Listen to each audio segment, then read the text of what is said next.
Okay, and we are live for day 2 of Empowered Soberful Women. I see people jumping on.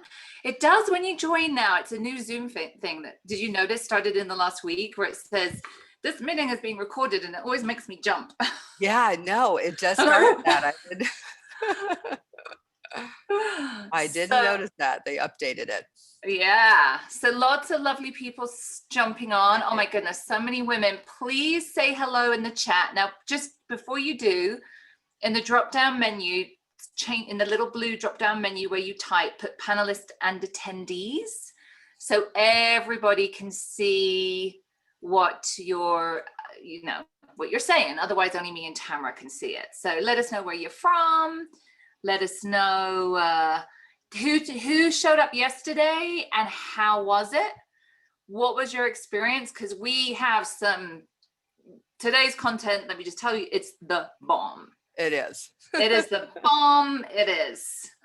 Life-changing. It looks like Terry has a hand up. Yeah, we're not taking questions right now, Terry. If you have a question, Terry, put it in the chat. Leanie is there. Thank God for Leanie. Yes, Can I just yes. give a shout out to Leanie? Leanie is my project manager. She manages all of this behind the scenes and keeps me on track. Leanie is amazing. She makes all the things happen, and I just don't know how I survived without her, or Louise for that matter. Thank you, Leanie. Thank you, Leanie. Thank you, Louise. Yeah, This is great. good for Leanie. Leanie is on my team, and she is learning how to receive good stuff and compliments. It's been a little struggle for her, and she's learning. So receive, Leanie, receive.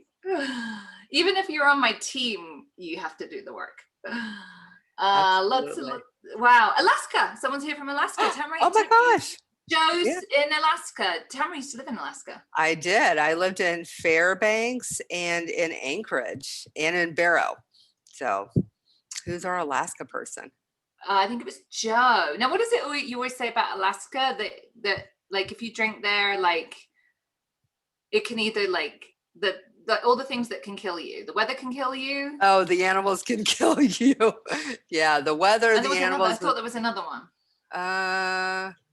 And the people, because they all carry guns, right? Yes. Oh my gosh. Yes. And so if you make someone mad, that they'll find you when the snow thaws in the spring. Terrible. I know, but true. At least it was, 25 years ago when I was there. Wow. People from England, all over America. Make sure you're clicking on the panelists and attendees so everybody can see what you're doing. So did everybody, okay, people watched yesterday. Yesterday, we started to learn about why emotional sobriety is the missing piece of the sobriety journey. It's not just about stopping drinking. It's about all of this deeper work. If you didn't see the recording or you couldn't make it yesterday, you can catch the recording. It would have been mailed out to you. Make sure you watch it because there's loads of good stuff from there. So we have several things we're going to do before we get started. First thing is I just want to introduce Tamara. I introduced myself yesterday. I've been sober 21 years.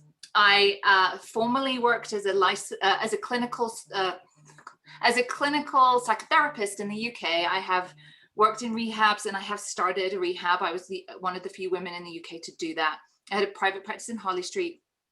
I was a member of the British Association of Counselling and Psychotherapy. You can read all of my qualifications. It's on my website. I think it's on veronicavalley.com or soberful.com. I can't remember. The reason I'm telling you this is it's very, very important if you do any kind of professional work, and that means where you are perhaps going to pay some money, or even a free event like this, that you do that with people who are qualified and experienced in this area. I just want to say, even people who are maybe qualified therapists, this is a niche area, a specialism. And we've had experience of people who are social workers, therapists, give really, really bad advice about addiction and alcohol problems if they don't have that experience. So it's really important that you know that this is not just coming from our experience of stopping drinking. We learned some things. It comes from years of professional training and experience. And I want Tamara to introduce herself so you know why she is qualified to deliver this content too. Tamara, tell us all about yourself. Okay, thanks, Veronica. So hi, everybody. I'm Tamara. I am a licensed addictions counselor.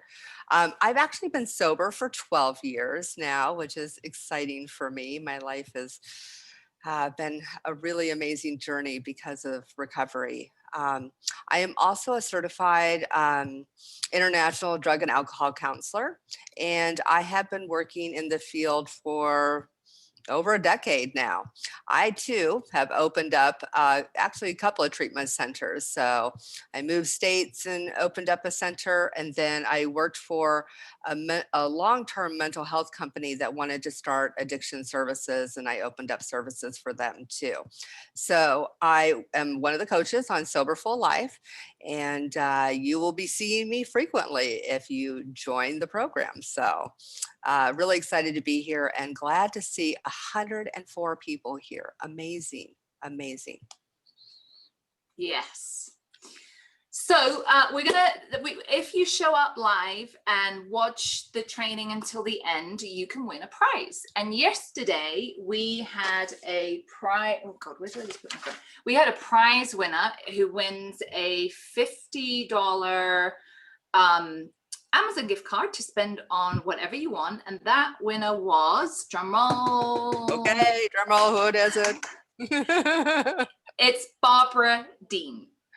Okay. So Barbara has won a $50 Amazon gift card. Congratulations, Barbara. I'm not sure if you're on the call today. If you are, do a little happy dance. Otherwise, that will be sent out to you. Leanie gets that sorted. Today, you can win. So over the weekend, we have Yolanda is joining to do some training. She is a qualified licensed social worker. Tiffany and Mimi are joining, both qualified nurses. Mimi's a nurse practitioner. And we put together a list of all our favorite self-help books for women. I think so there's about 5 or 6 books. I think Leanie will put the list of the books that you can win in the chat.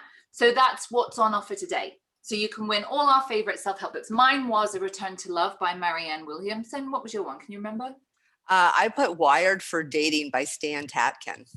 Okay, which is all about the subconscious mind, right? And mindset. Yeah, it is. It's actually about attachment and how to navigate your attachment system with dating. So yeah. So there's the list there. You just put the list. So those are the books you can win. We will send them to you. All you have to do is stay till the end, get the homework question, and we post it in the Facebook group. So the Soberful Facebook group is where you post the homework question. There'll be a post that goes up. Make sure you post the answer underneath that. Don't just do a random post because we won't see it. So there'll be a post that comes up from me. Put your answer below, and you have to do that within the next 22 hours before an hour before the next day's training, so we can pick a winner. Yeah, it'll be pinned on the announcements. That's right. It should be easy to find. It should be in the announcements section. So let's is that all of the business today? Yeah, and I just wanted to say we do have a question, and I just wanted to let Brooke know that. So we aren't doing questions at this time, but we will try to answer them at the end. Yeah. Okay. I didn't know if we had any answer time at the end, but anyway, Brooke, maybe I can type an answer for you. Yeah, we'll allow a few minutes at the end to answer some questions, but also on next Wednesday is our final day, which is how to be an empowered Soberful woman. We have more times for questions on that day. So come along on Wednesday and I will take as many questions as I can and answer them for you. So is this all the housekeeping? So yesterday we started on emotional sobriety, which is really the deeper work. And today, why boundaries will change your life is really growing from that. It really is about, this is a key cornerstone to sobriety. Like you have to have this. Brené Brown, if you're familiar with her work, which I'm sure a lot of you are, she talks a lot about having boundaries of steel, and that her research has shown that we cannot be happy and successful unless we have boundaries. Now, this is not just true for people with substance use problems. This is true for everybody. And I observe a lot how bad people are at boundaries. It's a life skill. It is a life skill that if we don't have it, we can kind of flounder around quite a lot. So it's something ideally that we need to learn as children. Ideally, that it should have been role modeled in our family of origin. However, most of us did not grow up in families that role modeled good boundaries. And I think this is particularly true of women. I think as women, we are culturally conditioned to be pleasing, to put other people's needs first, other people's feelings first. And I think as women, we are culturally conditioned to have those beliefs from when we were girls, when we were children, and we just carry that as women. I'm a mother of 2 boys, and it's very interesting for me to observe the difference in what the programming they get from culture about what boys and men and et cetera, et cetera. So this is a lot of it. This is very ingrained behavior, and it really works against us. So whenever I teach a program, nearly all of my own programs include a module on how to have boundaries. And we teach a very specific method to have boundaries, because first of all, like, people would say that to me, like, you need to have better boundaries. And I could agree with them, but I don't know, like, how do you have better boundaries? I was utterly clueless.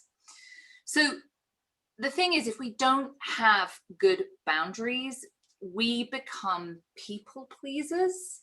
And this is the root of a lot of our drinking. Absolutely. Because it feels so uncomfortable. Tamara, tell us about people pleasing. Oh, ladies, you're going to recognize this. I tell you what. So, people pleasing is when we lose ourselves because we mistakenly believe that we are responsible for how other people feel. And you might not even think, I feel responsible for how other people feel. However, when was the last time someone asked you to do something and you didn't want to do it, but you said yes because you didn't want to let them down? Who's done that? Who's done that? Oh, I have to say, I see this when I'm on the PTA for my kids' school. Like, I see busy, stressed out women, and none of them want to say no, and none of them want to let people down. Yeah. It is. And here's the thing is that, like, we believe we will be happy if other people are happy and that they approve of us. So how many times have we said yes when we meant no, looking for some validation of our efforts, and didn't get that either? And I want someone to say, thank you, at least pay attention that I agreed to do this, and how busy I am, and I still agreed to do it. So we tie ourselves up in knots trying to do or say the things we believe will please others. So the result of this is that we ourselves end up unhappy. And we never really please anybody. And here's the other thing is that when we're a people pleaser, people don't trust us. They don't trust us because we're always saying yes. And there's really no one out there that's always going to say yes to everything. And there's some kind of inauthenticity that's happening when we're always saying yes and we're not really speaking our truth. And and people don't recognize it, but it's there. It's there. And what I find oftentimes is that women will say yes, and then at the last minute they'll cancel. They won't show up. They've got an excuse, and so there's a lack of trust there, knowing that the person is saying what they mean and mean what they say. So examples of people pleasing. So saying yes when you really mean no, breaking your own values so someone else is comfortable. So, say you're trying not to drink, but someone wants to bring over a big old bottle of wine and you're trying not to drink, and you go, oh, go ahead, it'll be fine, it'll be fine. And then, you end up drinking. Um, Making sure no one is mad at you, not rocking the boat, not saying how you really feel. Um, like you get really quiet when people are talking about issues, but you don't really share what you're thinking. You don't want to rock the boat or make other people uncomfortable. It's important that everyone likes you. Having to deal with confrontation makes me anxious and uncomfortable, so I don't deal with confrontation at all. Um, Needing approval of everyone, doing whatever's necessary to get the problems or the confrontations with family and friends just ended. Whatever I got to say, I'm just going to say it, even though it's not my truth, even though I don't really want to do it. I'm just going to agree to it so everybody will stop. Going out of my way to make other people happy. I mean, literally, no one even asked you to do something, but you offered to do it. And you're even going to go out of your way to get it done. And no one even asked you for your help. Those are examples of people pleasing. So I think, for myself, oh my gosh, my family. So I did not, and I love my family. I want you to know that I love my family, but my family was a perfect example of where I really wanted to not rock the boat, not deal with confrontation, agree to what they wanted me to do, even though I didn't want to do it. And so I'm just going to give you an example. So my parents, they thought it was great. They think it's great every year to get all of us together in some cabin out in the woods in the middle of nowhere for a whole week with all of our stuff, like, our stuff together. And they want everybody to be there. And I used to agree. I used to go on these vacations with them to places that I didn't even want to go, and spend an entire week with my siblings and my parents and all of the triggers and stuff from my childhood that had not been resolved yet. And by 2 days in, I was ready to lose my mind. I mean, I would get so upset and resentful and nasty that I started treating my family members unwell. And it was all because I wanted them to be happy. I wanted to support what they wanted, but I started to realize that I could only do that for a couple of days. And for me, that was the beginning of starting to understand where I needed to have some boundaries, right? Where I needed to start saying, hey, 2 days is all I can do with the family.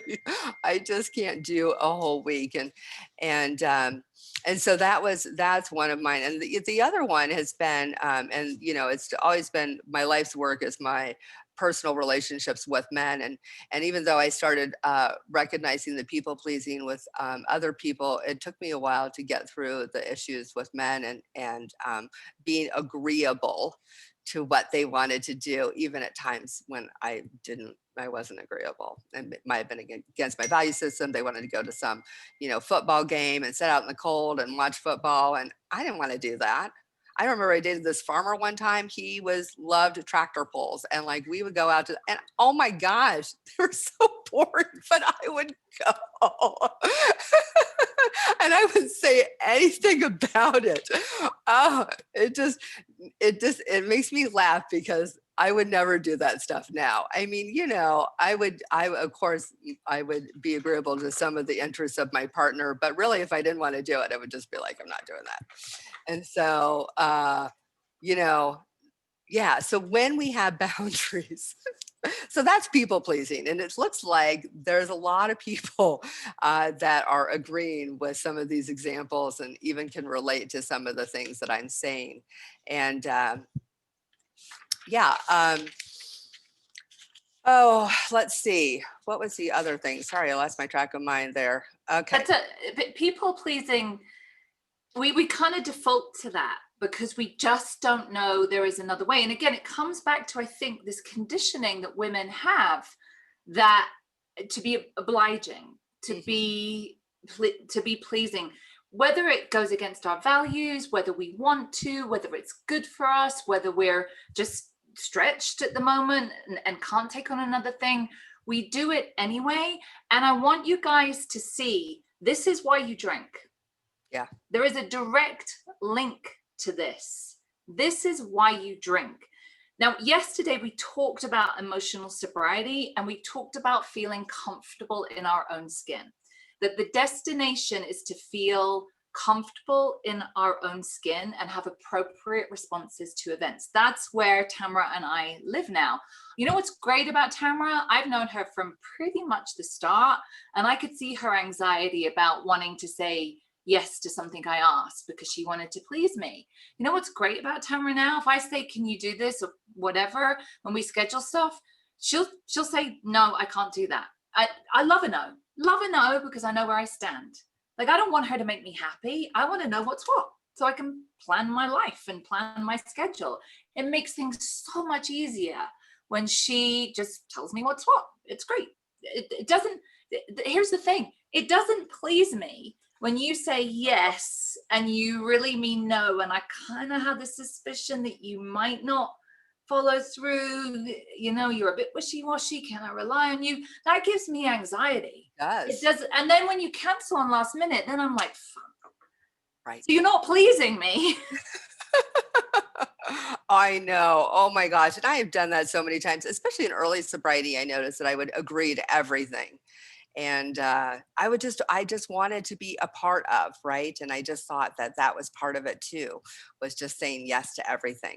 And my mother, admittedly, by herself, admits that she has very poor boundaries. And so I was modeled that growing up. She would say yes, and then I would listen to her complain and bitch and moan about what she had to do, and she didn't want to do it, but she would say yes.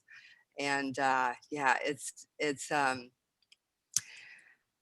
I started to learn with the boundaries and the people pleasing that if I said yes to me and started saying yes to me, that was an act of self-love. And not only that, but also showing respect and understanding to others. Like when I tell Veronica, no, I can't do something, you know, she doesn't have to wonder about anything, because it's just like, no, it's, you know, yes is yes and no is no. And there's no, I wonder if she really meant that. But that's how it used to be. Yeah. And it's so interesting because we would also, here's the other thing about people pleasing. So a lot of us will do that at work too. The boss will ask us to stay over to do extra work. Someone didn't show up. So we say yes. We feel like we need to, we have to. Who else is going to do it? And then we're so resentful because we stayed at work that we drink, right? Oh, I had such a long day. I worked a double. I see this a lot with healthcare professionals, especially, is that, you know, they'll work like 16 hours and be exhausted and then have to drink over that because they couldn't say no. Yeah, the people pleasing. Yeah. So again, I just want to highlight this. Can everybody see this?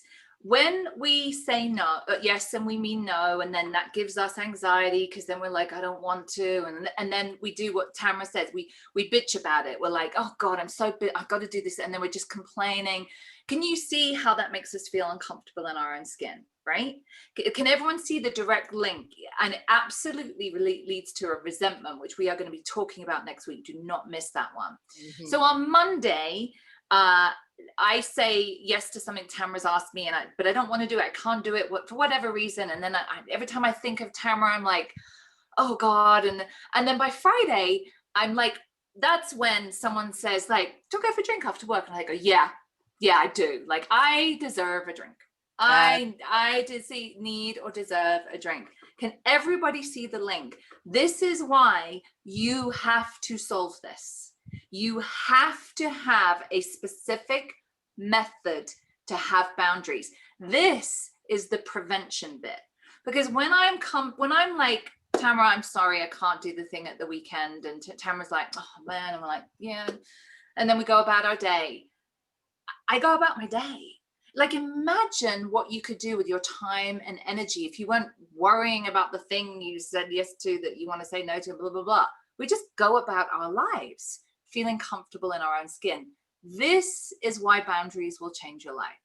Oh my gosh, they will too. So again, people pleasing is when we believe we're responsible for other people's feelings. That's in your workbooks. For those of you who got the workbooks, there's a place to fill that in. Say that again, Tamara. People pleasing is when we believe we are responsible for other people's feelings. So whose feelings are you responsible for, Tamara? Your mom's, your daughters, your sisters? For my feelings. So and that's it? Yeah. Yeah. Yeah, that's it. I am responsible for my feelings. That's it. I am responsible for the experience that I want to have in the world. So my behavior needs to be aligned with the experience I want to have in the world. That's the kind of sobriety we deal with. That's what we do. Does that make sense? And this can feel quite like, this was quite mind bending for me. Like, I was like, what? Like, this bit will blow your mind. You are only responsible for how you feel. And that doesn't mean we go out in the world and we're assholes to everybody. Right. That's not what we're saying here. When Tamara asks me something, I say, no, I can't do that. It's just a straight, no, I can't do that. I might, because she's a good friend of mine, I might give her a little explanation so we're on the same page. But if I don't know her very well, then I'm sorry, I won't be able to commit to that. Yeah. And if she's disappointed or upset about that, that isn't my responsibility. Now, if I'm an arsehole, if I'm like, get lost and whatever, and I'm mean about it, then I have a part in hurting her feelings. But if I just say, straightforward, sorry, not able to do that, how she feels about that is her business and her responsibility. Can everybody see that? It was so hard for me to see in the beginning. It made me so uncomfortable being around you with your boundaries. I was like, what is going on here? I don't think What was that like? I just kept thinking, I don't think she likes me. Like, you were just very direct in your responses. And for some reason, of course, I was like, that's about me, which it wasn't. But it was just like, because I hadn't had any experience with women with solid boundaries before. You were like my first one. And I trusted you, right? I trusted you. Oh. And you know what? The feedback I sometimes get around women is that I'm scary. Yeah. And I think that's why. And again, I don't think I was ever mean, right? No, you were never mean. Yeah. No. But for people without boundaries, it's like, yeah. And I've gotten that too. I get that a lot. When I worked at the treatment center, there were a lot of people without boundaries, and people would say the same thing about me. Like, they're like, and I'd just be like, no. And I just go on my way, and that's not going to work for me. And So sometimes people will experience me as a little bit scary because I just clear. I'm clear and I'm transparent. And we often are around a lot of people. So here's the thing about when we're a people pleaser, it leaves us open to manipulation. I attracted manipulative people because I didn't like myself and I wanted you to like me and I thought that mattered. So I would say yes to everything. It leaves you very open to manipulation. People, what anyone is trying to do in the world, all they're trying to do is get their needs met. Right. That's all anyone's doing. And if this works, if like Tamara says, yeah, she'll do it, she'll do all the things. If that works, I'm going to carry on doing it because it works. Yeah. Did you ever wonder why everybody at work comes to you and asks you to do it and no one else? That would be a sign right there. Yeah. So we open ourselves up to manipulation because If you're going to do it, I'm going to ask you to do it, unless, you know, you're a grown up, unless you tell me otherwise. So, and all of this is the stew that our alcohol problem grows in. It is the fertilizer. That's a better metaphor. That's what our alcohol, because, and so we keep stopping drinking, and then we start again because these feelings build up. Can everybody see the link? These feelings build up. And so this is why we have to have boundaries, and it will change your life. I always say this in my programs. If you join any of my programs and we do boundaries, and we're going to be doing, we do a very specific method on how to have boundaries in the Empowered Soberful Women, the 5-month program that's launching this week. We practice this. I always say to people, if you do nothing else in this program, and it's packed with tons of stuff, but if you do nothing else but practice this, practice this, it will change your life. It will transform your life. So that's why this is so fundamental and such a cornerstone of your sobriety. So thank you, Tamara, for telling us all about your people, please. So this is a skill that we have to learn, and that's a lot of the stuff that we do in sobriety. It is about learning skills that we just don't have. Here's the thing: when we don't have solid boundaries, not only are we liars. Can everyone see that, right? That you become a liar if you're saying yes when you mean no. You're lying, right? You're lying with your intention, your behavior, and your words. But here's the thing: when we don't have good boundaries, not only are we liars, we are also thieves.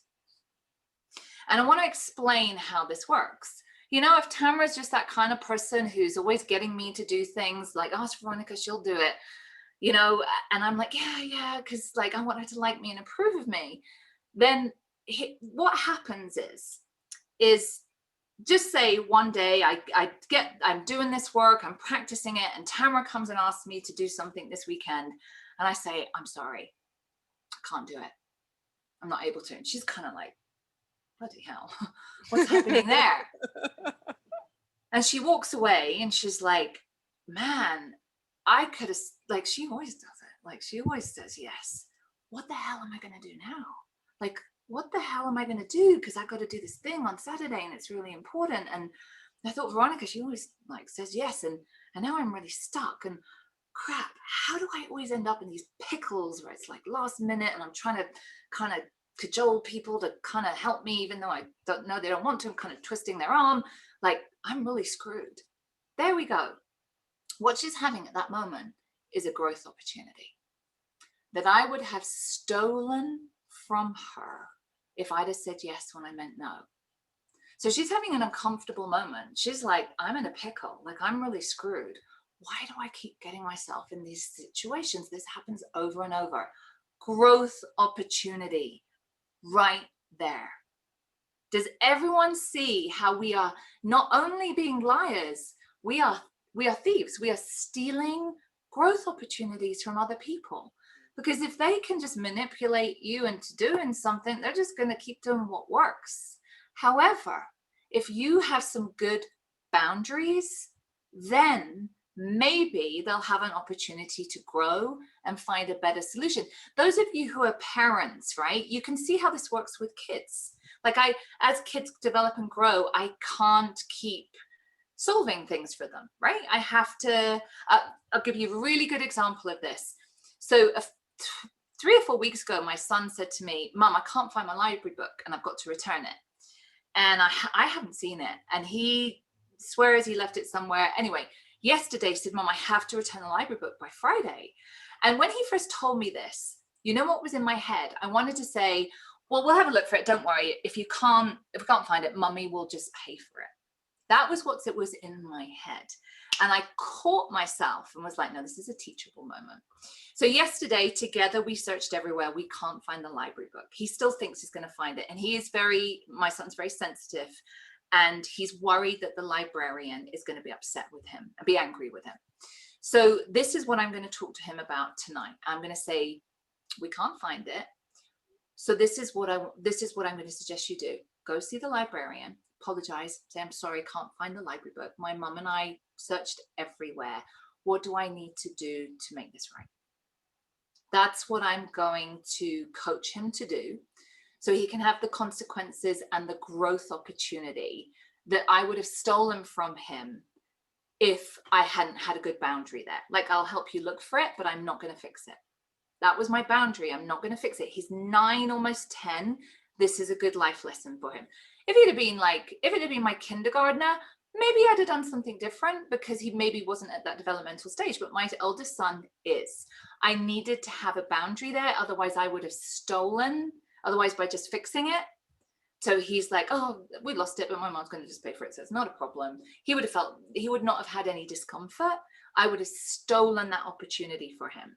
And we do this all the time. Can everybody see how they're doing this in their lives and why boundaries are so important? So what we want to do is we don't want to steal growth opportunities. We don't want to steal it from our kids, from our loved ones, from anybody around us. We want them to have their own growth and learning experiences as well. So the reason that boundaries are so important is boundaries keep us and other people safe. So this is in your workbook if you have it. Why boundaries keep us safe? They keep the good in and the bad out. It keeps the good in and it keeps the bad out. That's why it's so important, because a lack of boundaries and the people-pleasing behavior, it's all at the root of our drinking. We feel bitter, taken advantage of, misunderstood. There's nothing worse than feeling misunderstood. But I'm a good person. What is that saying? No good deed goes unpunished. The road to hell is paved with good intentions. And there's nothing worse than feeling like we were a good person, we were misunderstood, we wanted to do a good thing. And all of that builds up to feeling uncomfortable in our own skins. We feel resentful, and then we're set up for the free drunk. Tamra is going to do a class on, I think it's Monday or Tuesday, I can't remember, on resentments are the free drunk. She's going to break it down, and you are going to want to find it. You are going to want to listen to that. So when we have effective boundaries, this is how we take our power back. So remember yesterday, we were talking about an empowered, soberful woman is someone who is connected to that power source inside of her. The reason we can't connect to our power source is because in the way is our drinking, our lack of boundaries, our fear of what other people think of us, our shame, our guilt, our resentments, all of that kind of stuff, that they're just barriers to this connection. When we can solve those things and move it to one side, we can connect to our power. So this is how we get our power back. So we connect to our power source inside by having effective boundaries. Does that make sense to everybody? And Tamra said, having effective boundaries is the beginning of real self-care and feeling comfortable in our own skin. So I just want to quickly talk about the 5 pillars of sustainable sobriety. That's where all my programs all come under that umbrella. So we don't want to think about not drinking, right? We don't want to every day for the rest of our lives like decide we're not going to drink. Like Tamara and I didn't wake up and be like, right, I'm going to get through the day and not have a drink. We just live our really wonderful, expansive lives. And we do that because we work a program. And the program that we work is the 5 pillars. The 5 pillars are movement, connection, balance, process, and growth. Pillar 1, movement. We have to exercise. We have to move our bodies because it's the most effective treatment for any mental health conditions, depression, all of that kind of stuff. But we also have to be purposeful about what we're moving towards and what we're moving away from. So you are in the process of moving away from drinking, but also all of this unhealthy behavior, and you are moving towards a more aligned version of yourself. Connection. We have to have meaningful connection. We have to have people who really, really know us. Tamara and I, we really, really know each other. We're not just colleagues, we're friends. Like I know her and she knows me. And that meaningful connection is life sustaining. We need to have those people in our lives. Balance, whatever the question, balance is always the answer. So balance is, we all have different needs that we have to balance. Self-care needs, work needs, career needs, family needs, health needs, spiritual needs, all of that kind of stuff. And as our circumstances change, so does how we balance our needs, right? Whether, whether you have kids, little kids or big kids, or whether you're retired or whether you're 25, your needs will fluctuate and change. Your circumstances fluctuate and change, but we always have to balance our needs. Now, we can only balance our needs if we have really good boundaries. We have to have good boundaries, because I can't manage my energy and take care of myself if I'm just running myself ragged trying to please you and say yes to everything. I can't meet my work needs if I'm just saying yes to everything my team asks me to do, etc., etc. So balance and boundaries go together. When you have both, that's a huge part of your sobriety. We don't work on staying away from a drink. We work on the pillars. We work on having balance and boundaries. Then our sobriety takes care of itself. Does that make sense to everyone? The pillars hold up your sobriety. So the last two pillars are process and growth. Process is where we have to understand how our past shows up in our present. So a good example of this is when we're people pleasing, that will come from our past. And growth is, as we talked about yesterday, is the call to growth. Honoring what's calling you and becoming aligned with that version of yourself. So this is why boundaries are so important. Do you want to just quickly say something about balance, Tamara? Absolutely. I just want to give like an example, especially for my own life. And, one of the things, if I don't have good boundaries, then I don't have good balance. And one of the ways that can show up is like in my work, right? If I start overworking and I start saying yes to people and wanting clients to like me or whatever, and I stop taking care of myself. Like movement is very important to me. Having some time to connect with friends, having time to do my hobbies and enjoy life, having time for my spiritual development. I don't have time for those things that feed my soul and bring out who I am as a person if I don't have boundaries and learn how to say no and be able to say yes to myself. So that it's really interesting and important to understand how these two affect one another, right? The boundaries, if you don't have them, and then not having balance in your life. So it's really important that you learn it so that you can be able to have the balance in your life, so you can take care of your own needs and really feed the woman that you are being called to be. Yeah. So Homework question? Yeah, we'll do the homework question in a second. So I hope that you can see the link here from this training, why this inner work is so important. These skills are so vital, why they will change your life, and why they are fundamental to your sobriety. And I'll go as far as to say, I don't think you'll be able to stay sober unless you know how to have really good boundaries. I actually heard someone say this expression the other day, and it made me laugh, that their dad is sober, as in he's stopped drinking, but he's not doing any of the deeper work, and he's very crispy. And I thought that was a really good, yeah, I've met people who are very crispy. They're not drinking, which is wonderful. That's good. But they're not actually great to be around because they're so crispy. Yeah.